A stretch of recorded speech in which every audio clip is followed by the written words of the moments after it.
Hello everyone, সবাই কেমন আছো? আজকে আবার নতুন একটা গল্প নিয়ে আপনাদের সাথে হাজির হলাম।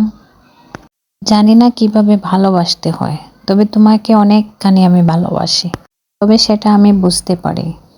এখনো তোমাকে কাছে পাওয়ার ইচ্ছা জাগে, তবে সময়ের সাথে সাথে প্রকাশ ভঙ্গিতে কিছুটা পরিবর্তন এসেছে।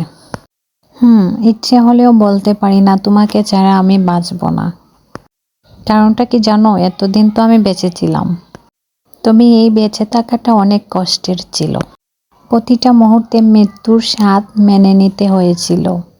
কিন্তু তুমি সত্যিকারের ভালোবাসার মূল্য দিতে জানোনি। হয়তো যোগ্যতা বা চেহারার দিকে আমি পরাজিত হতে পারি, তবে মনের দিক থেকে আমি অনেক ভালো মানুষ। তবে তোমার ভালোবাসায় আমি 1000 বারও জিতব। তোমাকে ভালোবাসতাম, ভালোবাসি, আজীবন ভালোবেসে যাব। মরার আগ পর্যন্ত তোমাকে আমি ভালোবেসে যাব। এইদিকে আমি গল্প বলতে বলতে রান্না বান্না শেষ করে, আমরা খাওয়া দাওয়া শেষ করে নিয়েছি। তারপর ডিসাইড করলাম যে আমরা একটু বেরোতে যাব। তো বেরোনোর উদ্দেশ্য আছে, ঠান্ডা পড়ে গেছে, তো শীতের কাপড় তেমন একটা নেই। আমার আনুষ্কা এবং আমার ছোট বেবির জন্য নিতে হবে, সেই জন্য আমরা বেরিয়ে গেলাম শীতের পোশাক কেনার জন্য। তো সাথে নীরব ছিল, তো নীরবকেও নিয়ে গেলাম। তো আমরা অলরেডি বেরিয়ে গেছি সবাই। তো শীত চলে আসলে মনে হয় যে শীতের কাপড়গুলার কথা, নয়তো সেই কাপড়গুলার কথা মনেই থাকে না।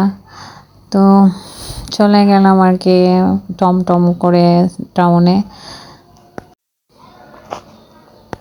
তো আমার হাজব্যান্ড এত মোটা যে টমটমের মধ্যে জায়গাই হচ্ছে না, কেজি করে বসতে হয়। এদিকে আমার মেয়েও বসতে চায়।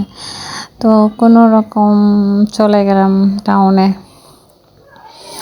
তো এদিকে লোকাল মার্কেটের ওইদিকে বললাম যে নীরব একটা ভিডিও করে দে, তো এখানে চয়েস হয়নি। তারপর চলে গেছিলাম এমবিতে। তো আমার মেয়ে সামনেই জুতা দেখলো, তো ও জুতা নেবে বলে দেখতেছে আর কি কোন জোড়ার লাগে। তো দেখলো জুতা,